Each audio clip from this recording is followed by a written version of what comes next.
বাংলা নববর্ষ পহেলা বৈশাখ 1432-এ বিএনপি যে ঘটনা ঘটালো, জাতীয় অবাক হতভম্ব। এবং এই ঘটনা বাংলাদেশের রাজনীতিতে বিএনপির চ্যাপ্টার ক্লোজ হয়ে যাওয়ার একটা ইঙ্গিত। ক্লোজ হয়ে যাচ্ছে, বিএনপির চ্যাপ্টার বাংলাদেশে থাকবে না। দর্শক, পাগলা কুত্তা যেরকম র্যাকলেস হয়ে যায়, বেপরোয়া হয়ে যায়, বিএনপি এখন সেরকম বেপরোয়া হয়ে গিয়েছে। এদের কাছে ঈদ, কোরবানি, রমজান, তারাবি, পহেলা বৈশাখ বলতে কিচ্ছু নেই। সব জায়গায় তাদের যে নোংরা চরিত্র, নিজেদের মধ্যে কামড়াকামড়ির চরিত্র, প্রতিপক্ষের উপর হামলার চরিত্র, এগুলো ধরে রাখবেই। কুত্তার ল্যাজ যেরকম ঘি দিয়া মাজলে সোজা হয় না, এই বিএনপি সোজা হবে না। আর সোজা হবে না বলেই বাংলাদেশের তাদের রাজনীতির চ্যাপ্টার ক্লোজ হয়ে যাবে।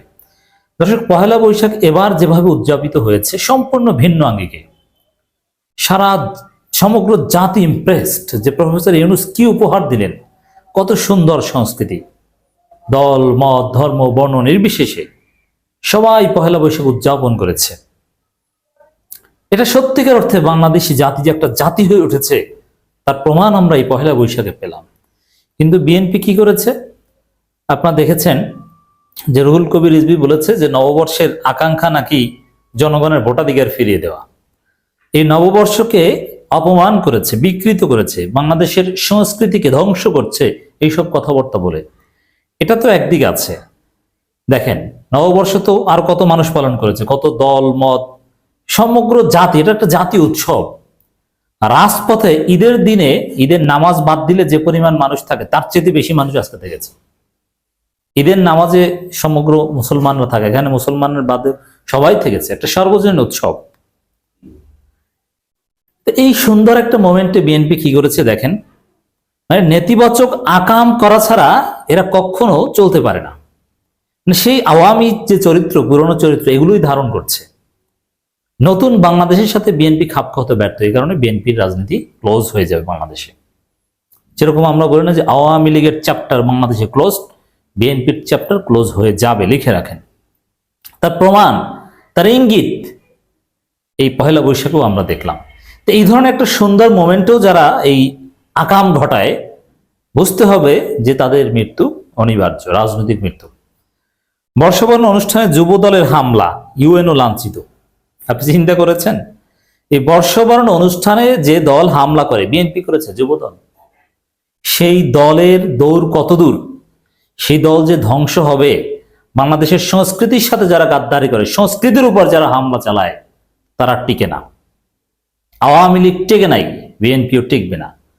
এবং রাষ্ট্রের বিরুদ্ধে দেখেন ইউএনওর উপরে হামলা, এই বিষয়টা কত জঘন্য এবং কত কঠিন, চিন্তা করেছেন? আপনি কি মনে করেন এখন যারা ইউএনও এই হাসিনা পতনের 8 মাস পর, তারা কারা? যাচাই বাছাই করে যারা দেশপ্রেমিক, যারা হাসিনার দালাল ছিল না, তারাই এখন ইউএনও। এখনকার যারা ইউএনও, একটা বড় অংশ আমার সরাসরি বন্ধু, আমি জানি তাদেরকে, তারা দালাল ছিল না। দালাল ছিল বা এসিল্যান্ড থেকে ইউএনও হচ্ছিল, এরকম অনেককে পুলিশ ধরছে, এখন গ্রেপ্তার করছে, অনেকে পালিয়েছে, অনেকে ওএসডি হচ্ছে। তো এই দেশপ্রেমিক অভ্যুত্থানের পক্ষের রাষ্ট্রের উপর হামলা যুবদল করছে। ইউএনের উপর হামলা মানে রাষ্ট্রের উপর হামলা। অতএব যে রাষ্ট্রের উপর হামলা করে, কালচারের উপর হামলা করে, সার্বজনীন উৎসবের উপর হামলা করে, তার ধ্বংস অনিবার্য। নেত্রকোনার বর্ষবরণ অনুষ্ঠান চলাকালে মঞ্চে হামলার অভিযোগ উঠেছে উপজেলা যুবদলের কয়েকজন পদধারী নেতার বিরুদ্ধে। এ সময় ওই নেতারা মঞ্চে থেকে শিল্পীদের নামিয়ে দেওয়া সহ সামনে বসা উপজেলা নির্বাহী কর্মকর্তা ও অন্যান্য অতিথিদের লাঞ্ছিত করেন। অনুষ্ঠানের ব্যানার ছিঁড়ে ফেলে পণ্ড করে দেওয়া হয় অনুষ্ঠানটি। আপনি চিন্তা করেছেন, বাংলাদেশের ইতিহাসে 54 বছরের ইতিহাস সবচাইতে আকর্ষণীয় এই বর্ষবরণ উৎসবে এই অনুষ্ঠান পণ্ড করে দিয়েছে যুবদলের পান্ডারা। আপনি চিন্তা করেন, নতুন বাংলাদেশ কি তাদেরকে অ্যাকসেপ্ট করবে? আমি যে বলেছি যে বাংলাদেশের রাজনীতিতে বিএনপির রাজনীতির চ্যাপ্টার ক্লোজ হয়ে যাচ্ছে। কেন ক্লোজ হয়ে যাচ্ছে বুঝতে পারছেন? এই ধরনের সন্ত্রাসীদেরকে মানুষ কি সহ্য করবে? আওয়ামী স্ট্রাকচারে যদি দেশ চলতো তাহলে সহ্য করতো, কারণ এগুলো সকাল সন্ধ্যা ঘটতো আওয়ামী লীগ থাকতে। কিন্তু এখন এটা সহ্য করা হবে না, এগুলোর পরিণতি ধ্বংস নিশ্চিত।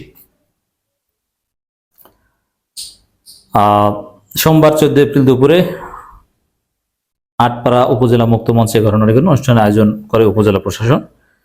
আটপাড়া উপজেলা প্রশাসনের প্রত্যক্ষদর্শী সূত্রে জানা গেছে, সকাল থেকে আটপাড়া উপজেলা পরিষদ সংলগ্ন মুক্ত মঞ্চে প্রশাসন আয়োজিত বর্ষবরণ অনুষ্ঠান চলছিল। এতে বিভিন্ন সামাজিক সাংস্কৃতিক সংগঠন সহ শিক্ষা প্রতিষ্ঠান শিক্ষার্থীরা অংশ নেয়। দুপুর 12:30টার দিকে দ্বিতীয় অধিবেশন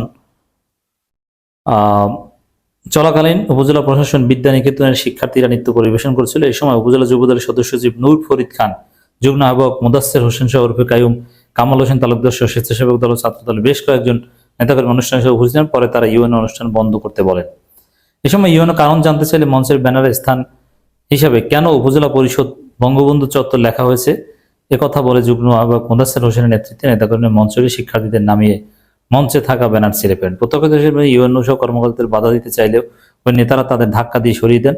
তাদের মধ্যে ওরে বাবারে, মানে আওয়ামী লীগের দালালি করে, আওয়ামী লীগের ন্যারেটিভ নিয়ে রাজনীতি করে, আর এই যে ব্যানারে লেখা ইত্যাদি ইত্যাদি, এটা তো ওখানের যেটা নামটা ওটা তো প্রজ্ঞাপনের মাধ্যমে চেঞ্জ হবে, তারপরে সেটা চেঞ্জ হবে, মানে এটা তো কিছু না।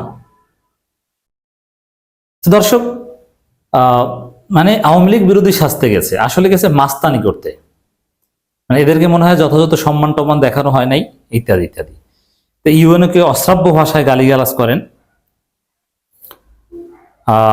এখানে ইউএনও স্পষ্ট বললেন ব্যানারে তো কোনো বঙ্গবন্ধুর চত্বর এইসব লেখা নেই। তখন যুবদল সদস্য নূর ফরিদ খান আরো বলেন, না ব্যানারে বঙ্গবন্ধুর নাম আছে, ফেসবুকে ব্যানার ছবি পোস্ট, অথচ নাই, ব্যানারে বঙ্গবন্ধুর ছবি নেই আর নাম লেখা নেই, আর থাকলেও সেটা ওই ওখানে নাম যেটা সেটা আর নেই, স্পষ্ট কথা। অথচ আন্দাজে এসে হামলা করে মাস্তানি করতে এসেছে। তো দর্শক, এইভাবে নাশকতা করছে, রাষ্ট্রের বিরুদ্ধে ষড়যন্ত্র করছে। এই কাজ যারা করে তারা টিকে না। দেখেন ওখানে সংস্কৃতি কর্মীরা পারফর্ম করছিল, স্কুল কলেজ মাদ্রাসার শিক্ষক শিক্ষার্থীরা এসেছিল, তারাও একটা আতঙ্কের মধ্যে যে ইউএনওকে অশ্রাব্য ভাষা গালাগালি করে, মানে বিএনপি সন্ত্রাসীরা থাকলে কোনো জায়গায় শান্তিপূর্ণভাবে চলাফেরার মতো কোনো পরিবেশ থাকে না, স্বতঃস্ফূর্তভাবে কোনো কিছু করা যায় না, এই পারসেপশন হচ্ছে জনগণের মধ্যে। এর ফলে জনগণ এই দলকে অ্যাকসেপ্ট করবে না, এদের ধ্বংস অনিবার্য। দর্শক, শুধু এখানেই সীমাবদ্ধ নয়, মুন্সিগঞ্জে বিএনপির শোভাযাত্রায় নেতাকর্মীদের সংঘর্ষ, এরা নামাজ পড়তে গেলেও দুই গ্রুপে সংঘর্ষে বাঁধাবে, এই হচ্ছে চরিত্র। এই আপনি শুনেছেন কোথাও এই বর্ষবরণের শোভাযাত্রায় দুই গ্রুপে কেউ মারামারি করেছে? এক্সেপ্ট বিএনপি করেছে। তো এদের চরিত্র চেঞ্জ হবে না, এরা বাংলাদেশে টিকবে না। মুন্সিগঞ্জে বিএনপির আনন্দ শোভাযাত্রায় তুচ্ছ বিষয়কে কেন্দ্র করে সংঘর্ষে বেশ কয়েকজন আহতের ঘটনা ঘটেছে। 14 এপ্রিল বেলা 12:30টার দিকে মুন্সিগঞ্জ শহরের সুপার মার্কেট এলাকায় ঘটনা ঘটে। আহতদের মধ্যে শুভ 28 ও সিমন 20 নামে দুজনকে হাসপাতালে চিকিৎসা নিয়েছে। তাদের বাড়ি, যাই হোক, স্থানীয় নববর্ষ উপলক্ষে সোমবার 14 এপ্রিল দুপুর 12টা থেকে শহরের পুরাতন বাস স্ট্যান্ড থেকে শোভাযাত্রা বের করে জেলা বিএনপি। এতে অংশ নেয় জেলা বিভিন্ন পর্যায়ের সহস্রাধিক নেতাকর্মী। এরপর বেলা 12:30টার দিকে শহর সুপার মার্কেট এলাকায় পৌঁছালে হঠাৎ তুচ্ছ ঘটনাকে কেন্দ্র করে অংশ নেয় নেতাকর্মীদের কথা কাটাকাটি, হট্টগোল শুরু হয়। এক পর্যায়ে তা রূপ নেয় সংঘর্ষে। এ সময় আহত হয় বেশ কয়েকজন। সিনিয়র নেতৃবৃন্দ এক পর্যায়ে চেষ্টা করেন পরিস্থিতি নিয়ন্ত্রণ করতে।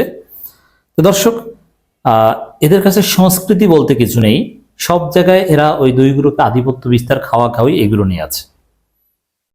এই যে এই ধরনের বাংলাদেশের ইতিহাসে এই ব্যতিক্রমী সবচেয়ে সুন্দর আকর্ষণীয় নববর্ষে পহেলা বৈশাখ ও বিএনপি যে ঘটলো, এরকম ছোট ছোট ঘটনাগুলো বিন্দু বিন্দু মিলে সিন্ধু হয়ে বিএনপির রাজনীতি বাংলাদেশে ক্লোজ হয়ে যাবে।